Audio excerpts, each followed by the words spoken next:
aqui muito felizes em receber a doutora Thaíse. Obrigada. Para falar um pouquinho sobre autocuidado. Estamos no mês de outubro rosa, então a gente quis trazê-la, para falar um pouquinho para vocês, então, para conscientizar, sobre tudo que a gente precisa fazer, nós mulheres, não só no mês de outubro, sempre, mas é bem importante, e também com o Guilherme junto, porque acho que os homens sim precisam apoiar, esses movimentos femininos. Seja bem-vinda. Obrigada, Nath. Obrigada, Guilherme, Obrigado, pela oportunidade de estar falando aqui sobre um assunto que eu adoro. Isso aí, coisa boa, A gente trabalha aqui com qualidade de vida, nós, profissionais da saúde, trabalhamos sempre com foco na qualidade de vida dos nossos pacientes, E falando um pouquinho a respeito de uma das soluções que a gente tem aqui, que é cuidados com o sono, a gente sabe que tem uma interferência direta da presença de apneia do sono, que ela tem estudo comprovando que ela dobra a capacidade de desenvolvimento de câncer, câncer de mama também. E aí eu queria entender contigo qual que é a tua realidade no teu consultório com relação a essa demanda, de as pessoas se cuidarem antes de diagnosticarem um câncer de mama, de não deixarem com que o problema já chegue para ti, super avançado, enfim. Como que é essa rotina, do diagnóstico de câncer e também dos cuidados pessoais das pessoas para que elas consigam evitar que problemas maiores se desenvolvam ali na frente, focando sempre na prevenção. Com certeza, Guilherme, a apneia do sono, junto com outras causas, tem sim uma parcela de culpa no câncer de mama, porque como a apneia causa uma hipóxia, corporal ali, ou seja, a falta de oxigênio, no nosso corpo, isso em alguns estudos recentes tem comprovado que essa hipóxia pode fazer alterações celulares e essas alterações acabarem gerando o câncer de mama. Como a apneia também é uma doença que vem bastante associada, ao sobrepeso, às vezes associado ao sedentarismo, então é importante essa mulher, a gente, como profissional de saúde, conscientizar essa mulher e esse homem também, porque o homem também tem câncer de mama, É raro, mas tem. Então é importante a gente conscientizar esses pacientes, a procurarem ajuda o quanto antes, tratar, esse sintoma, tratar essa apneia, tratar esse sedentarismo, esse tabagismo, para que não ocorra de acabar desenvolvendo um câncer de mama por causa disso e acabar desenvolvendo um câncer de mama agressivo. Sabe, Thaíse, que aqui na clínica eu sempre falo que eu cuido de todo mundo, do time, para que o time cuide, então, de todos os nossos pacientes com muito amor e carinho. E o Guilherme é o único homem entre nós, na nossa equipe aqui, somos só mulheres, então, assim, é muito legal falar desse tema. E, na verdade, assim, o que eu enxergo, fora desse universo da saúde de vocês, é que a gente precisa fazer o básico. Sim. Cuidar da saúde é o básico. Existe uma idade que a gente deve se preocupar mais, nós mulheres? Existe alguma prevenção diferenciada para o câncer de mama ou é no geral assim? Na verdade, Nath, nós duas temos o principal fator de risco para o câncer de mama, que é ser mulher. Então o Guilherme tá livre. Se salvou dessa, mas com certeza, a gente tem alguns fatores de risco, que então é o sexo feminino, não que o homem não possa ter, que nem eu disse antes, mas é muito mais raro.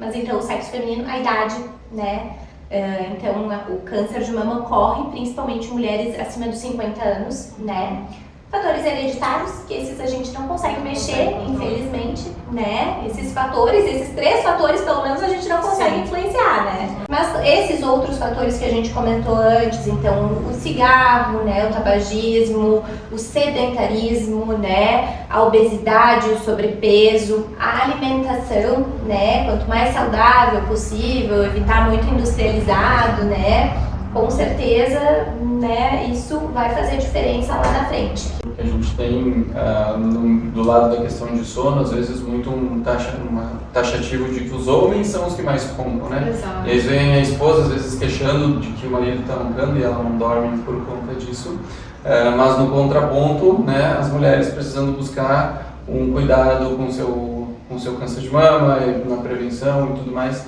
Então eu acho que essas duas pontas conversando, o casal buscando uma solução preventiva, é algo fundamental. E assim como a gente fala de prevenção na questão de câncer de mama, prevenção de apneia do sono é fazer um exame, né, identificar o problema e no nosso caso acomete homens e mulheres com a mesma intensidade. Aliás, as mulheres quando entram em menopausa aumentam esse risco. E existe alguma correlação da menopausa também com o desenvolvimento de câncer de mama, de propensão? Conta para nós um pouquinho a respeito disso, por favor, Thais. Sim, tem dos fatores que a gente não falou antes, um dos fatores de risco é quando a paciente tem uma primeira menstruação muito precoce, né? E uma menopausa muito tardia, ou seja, ela teve um maior período da vida dela em contato com o estrogênio, né? Então, essas pacientes têm maior risco. E a partir da menopausa é quando começa a aumentar o risco de câncer de mama, porque a menopausa ocorre mais ou menos ali em torno dos 50 anos. 48 anos é a média das brasileiras. E é a partir dali que começa a aumentar o risco de câncer de mama. Também pelo fator que essas mulheres acabam sendo mais sedentárias, acabam ganhando peso, acabam desenvolvendo apneia, né? Então, acabam tendo esses fatores de risco cumulativos junto com a idade e acabam desenvolvendo mais câncer de mama depois da menopausa. Algumas coisas para prevenção, né, no geral, não só para o câncer de mama. Comer bem, saudável, atividade física, né? Dormir bem, ter uma higiene de sono, eu acho que é imprescindível, né? Nós mães temos um pouco mais de dificuldade agora nessa fase, mas a gente tem que se organizar e maridos, por favor, nos ajudem. Thaís, sobre exame de toque, o que tu diria, né, para as nossas pacientes, né, para as pessoas que vão nos ver assim falando sobre isso? Como a gente deve fazer? Eu também, como mulher, eu te confesso que eu tenho muitas dúvidas, tá? Quando fazer, em que período do ciclo? Tu sabe, Nath, que essa é uma pergunta bem legal, porque por muitos anos a gente falou do autoexame, né? A campanha do Outubro Rosa era basicamente o autoexame. E, na verdade, hoje em dia, as entidades têm diminuído a necessidade do autoexame, porque não é mais uma indicação absoluta a mulher fazer o autoexame. Porque a gente notou nos consultórios que muitas mulheres ficavam muito ansiosas com o autoexame. Se palpavam e tudo parecia câncer de mama, né? Eu te confesso que é uma delas, tá? Isso, então isso gerava muita ansiedade na mulher, né? Então, o que a gente começou a falar sobre prevenção? A mulher precisa conhecer o corpo dela, de uma maneira geral, mas conversando sobre câncer de mama, conhecer as mamas dela. Então, conhecer, né, o tamanho das mamas, conhecer o aspecto da pele dela, das mamas, conhecer o formato do mamilo, né? E se isso, né, eu notei que a minha pele começou a enrugar, eu comecei a notar que está saindo uma secreção do mamilo, eu comecei a notar que uma das mamas está aumentando muito e a outra está ficando menor, diminuindo, né? Então, isso é o principal, né? A gente não tá mais falando tanto em autoexame. Sabe por quê? Porque isso a gente faz na consulta, né? Então, como essa mulher vai vir na consulta com a gente uma vez por ano para fazer os seus exames preventivos, a gente faz lá. E eu geralmente falo pra paciente assim, olha, eu fiz, se tu quiser repetir hoje o exame das tuas mamas, tu vai pra casa e tu repete. Tá tudo bem, né? Pra te conhecer a tua mama. A partir daí, tu pode fazer eventualmente para se conhecer. Então, tu lembrar aquele dia que a doutora fez ela normal, né? Para ela se conhecer. Daqui a pouco o Guilherme faz isso aqui também. Faz o exame ali preventivo, né? Odontológico. E diz, tá tudo bem. Se algo mudar daqui em diante, né? Daí tu vem pro essa é uma dúvida minha, sabe? Eu ficava pensando, meu Deus. Sabe, tu tocaste num assunto, Thaís, bem importante. Que eu sinto isso aqui na clínica, no nosso dia a dia, que é a questão de fazer a sua consulta preventiva, né? Falasse assim, em um ano retorne para fazer a sua consulta preventiva. Eu tenho certeza absoluta que tem muita gente que deixa passar isso para 1,5, para 2, para 3, para 5. E aí é onde começam a morar os grandes problemas, né? Quer dizer, daqui a pouco aquele diagnóstico de um câncer de mama que ninguém quer ter, que nem você quer dar. A gente não quer dar uma notícia ruim para os nossos pacientes, né?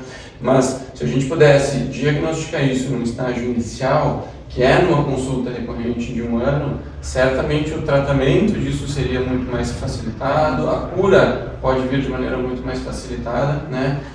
E eu vejo isso como um dos principais motivos pelos quais a gente deve comunicar e informar a importância do autocuidado. Quer dizer, não é mais só sobre tentar entender se o câncer de mama está acontecendo por um exame de toque de alguém que não tem experiência, como a Nath, né? A Nath fazer um toque em casa, talvez ela só fique ansiosa.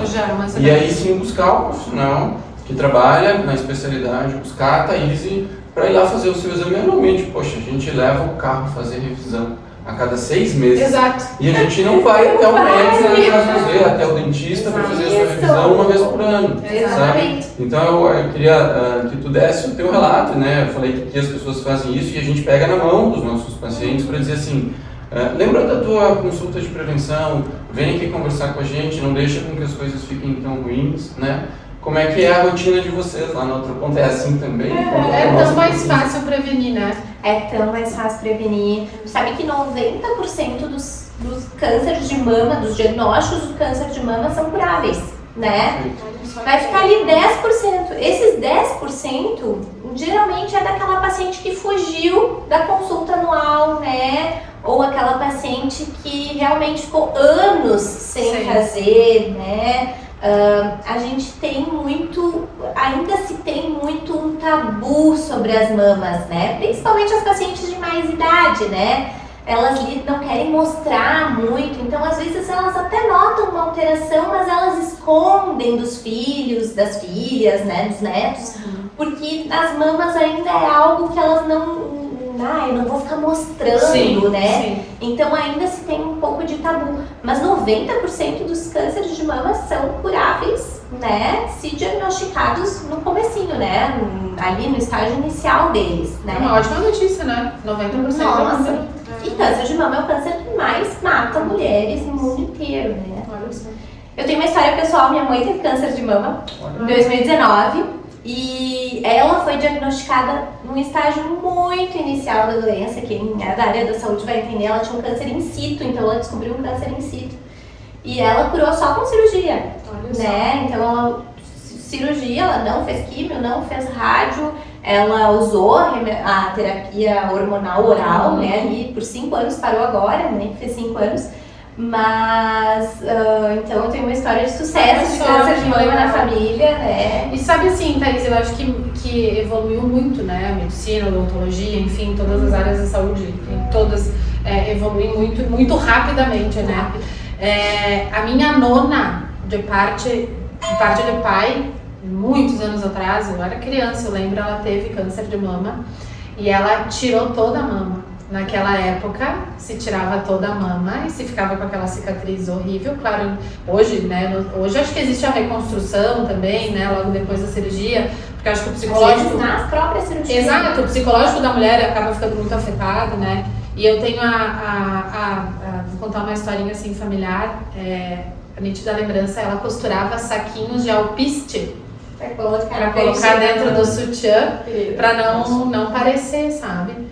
Então, olha a evolução, né, da medicina, assim como a gente tem evolução e inovação, né, traz essa inovação para os nossos pacientes também, para melhorar a vida, né. Hoje a gente tem, por exemplo, no diagnóstico da apneia do sono, um exame onde a gente pluga um sensor na ponta do dedo do paciente, ele leva para sua casa para poder dormir em casa e descobrir se ele tem ou não apneia do sono. Legal. Quer dizer, algo que antigamente era tão complexo de se solucionar, hoje de maneira simples a gente consegue descobrir se ele tem problema para dormir. Às vezes a pessoa está sonolenta durante o dia, motorista de caminhão que daqui a pouco está com sono, pode colocar a vida das pessoas em risco, e é tão fácil, né, a gente tem aqui na nossa mão, né, um exame simples de a pessoa fazer em casa, né, e conseguir descobrir que o problema dela existe e que a gente pode melhorar a qualidade de vida dela, ou inclusive melhorar a recuperação dela no caso de um tratamento oncológico para câncer, né, porque o sono tem uma correlação direta com a capacidade de melhorar isso. Com certeza, né? Na paciente já diagnosticada com câncer, né, Guilherme? Porque às vezes a gente já tem uma paciente que já foi diagnosticada com câncer, mas aquela apneia está piorando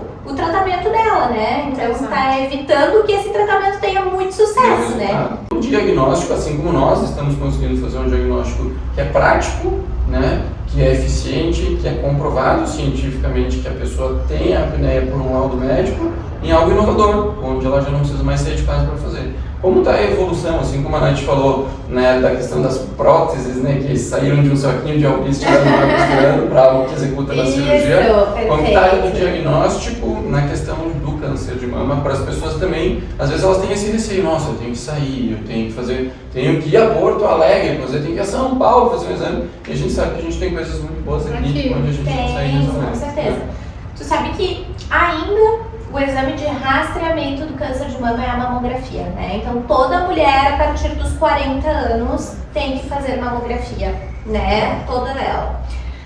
Às vezes alguma paciente que tem uma mama um pouquinho mais densa, o que isso quer dizer? Que ela não tem tanto tecido adiposo ali naquela mama, ela precisa de uma ecografia complementar. Então geralmente paciente mais jovem, paciente com a mama um pouquinho maior, né? Essas pacientes vão se beneficiar de mamografia e ecografia. Paciente com história familiar de câncer de mama, então aquela paciente que tem um familiar de primeiro grau com câncer de mama antes dos 50 anos, né? Essa paciente pode se beneficiar de uma ressonância das mamas, né? A ressonância a gente usa tanto nesses casos de prevenção, como às vezes para fechar algum diagnóstico, assim. E pesquisa genética, né? Que é o que a gente tem mais novo. Então essa paciente tem uma história familiar, né? Daqui a pouco ela, seja importante ela, se ela tem filhas mulheres, por exemplo, né? No nosso caso, né? Nós temos filhas mulheres, desenvolvemos um câncer de mama ali antes dos 50 anos. Então é importante a gente fazer uma pesquisa genética. Se a gente descobrir que a gente tem a mutação do gene, aí a gente pode agir com uma maior intensidade nas nossas filhas, né? Com a prevenção, começar a prevenção antes, né? Nós não vamos começar com 40 anos, elas vão começar antes. E existe a prevenção, a questão hormonal mesmo também? Também. Bem importante, né? Eu comecei a tomar anticoncepcional muito cedo, quando fiquei mocinha, né? Eu menstruava e aí ficava 3 meses sem, aí comecei, né? Isso, e aí eu vim de muito tempo, tanto que a nossa primeira filha demoramos muito, né? Eu demorei para engravidar da Martina, da Antônia foi muito rápido. Esse mesmo contraponto, existem muitas mulheres que têm medo de fazer reposição hormonal, né? Quando chegam na menopausa. Estão lá toda sintomática, né? Estão com calorão, né? Os fogachos intensos, irritabilidade, libido lá embaixo, né?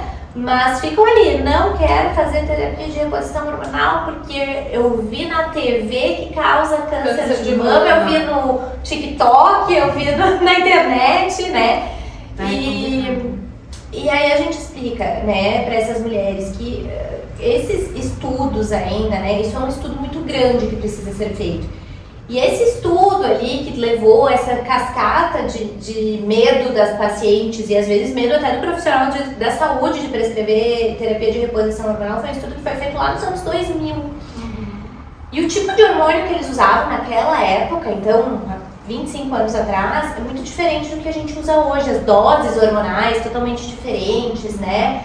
Então esse estudo até foi interrompido na metade porque eles viram que as mulheres realmente estavam desenvolvendo câncer de mama, né? Hoje em dia a gente usa hormônios bem diferentes do que a gente usava naquele estudo, né? O hormônio aumenta o risco de desenvolver câncer de mama? Aumenta, mas é um aumento mínimo, não é um aumento tão significativo. O que a gente tem que excluir? Excluir contraindicação, né, das mulheres. Então, essas mulheres que têm alguma contraindicação, né, história familiar, né, ou às vezes ela tem uma história, por exemplo, da tua avó paterna, né, e a gente revisa direitinho essa história, mas essa paciente que está muito sintomática e não tem contraindicação, ela vai se beneficiar da terapia de reposição hormonal. Ah, vai usar a vida toda? Não, né, ela vai usar ali seus 2, 3, 4, 5 anos, e depois vai diminuindo gradativamente para melhorar a qualidade de vida dela naquele período, né? E o mais importante disso tudo, exame preventivo todo ano, né? É isso aí. Vai seguir fazendo seus exames preventivos. Eu acho que esse é o grande ganho que a gente tem, né? A atenção para o autocuidado, quer dizer, prestar atenção em si, né? cuidar de toda a família, o marido ajudar a mulher, os filhos em casa, né? O homem dar essa atenção, né? Eu com duas meninas em casa, né? O Rodrigo também, né? 3 meninas. Entendeu? 2 filhas e a Nath lá junto. Acho que a gente precisa também conversar sobre isso com os homens, né? Quer dizer, porque isso é um assunto muito de mulher, né? Precisa, com certeza, Guilherme, sabe? Porque tem agora, eu li agora, essa semana, que diz que, não sei quanto, assim, mas é uma parcela grande de casamentos, o homem abandona a mulher quando ela é diagnosticada com câncer de mama. Olha só. Né? O momento em que ele deveria estar mais abraçando, né? Exato. Assim como a mulher, que geralmente é a esposa, a mãe que vai atrás, né, dos exames de rotina do marido, né? Exato, sempre. Né? Tá na hora tá na hora de fazer o exame, tá na hora de se cuidar. O marido também tem que fazer isso com a esposa, né? Exato. Eu acho que é o que uma fica via de mão dupla. da nossa conversa é assim: homens e mulheres, né, tenham cuidado, deem atenção para a prevenção, né, olhem para os sinais, né? A Thaís falou assim, bom, se tem alguém na família que já teve um câncer de mama, isso é um sinal. Preste atenção porque a propensão, a probabilidade é mais alta de vir a ter um problema ali na frente. Então não espere os 50 anos para ir buscar uma solução, já inicia logo, né? Porque se diagnostica algo, a solução é muito mais prática, né? Se a gente for falar do sinal que a gente pega aqui, a pessoa que ronca, é um sinal de que ela pode ter apneia do sono. E aí eu não quero que ela chegue para mim infartada, porque tem muita gente que não sabe que o ronco é um sinal de que você tem apneia e que a apneia vai te levar a infartar. Você pode morrer dormindo novo, entende? Assim como um sinal genético de que tem alguém na família, preste atenção para isso e busque o autocuidado, né? Busque os profissionais que podem diagnosticar isso de maneira hoje tão simples, né? E transformar esse problema em algo solucionável e que mude a qualidade de vida ao invés de transformar em algo muito ruim. Não é mais um bicho de 7 cabeças, uma vez o câncer era um sinal de morte, né? Isso, a palavra câncer assustava muito, né? Assustava muito e hoje, felizmente, a gente tem, né, profissionais do teu escalão solucionando as coisas desde que a pessoa não chegue no estágio terminal. Concorda? Então não adianta chegar para você com câncer gigantesco, não adianta chegar no médico com o infartado e com o coração parando. Busque o autocuidado, né? Vá atrás de soluções que elas existem. Acho que esse é o grande legado que a gente buscou hoje, trazendo a Thaís e conversar aqui. Ficamos muito felizes, inclusive. Obrigada. E, né, as portas da nossa casa sempre abertas para a gente poder trazer informação. Obrigado mesmo pelo teu tempo aqui com a gente, né, e poder informar as pessoas de que elas não precisam considerar isso como um bicho de 7 cabeças. A gente sabe que o que a gente mais tem de precioso na vida é o tempo, né? Então, mais uma vez, gratidão. Obrigada. E previnam-se, mulheres. E contem com profissionais da saúde, né? Para fazer o seu diagnóstico da melhor forma. Muito obrigada. Obrigada.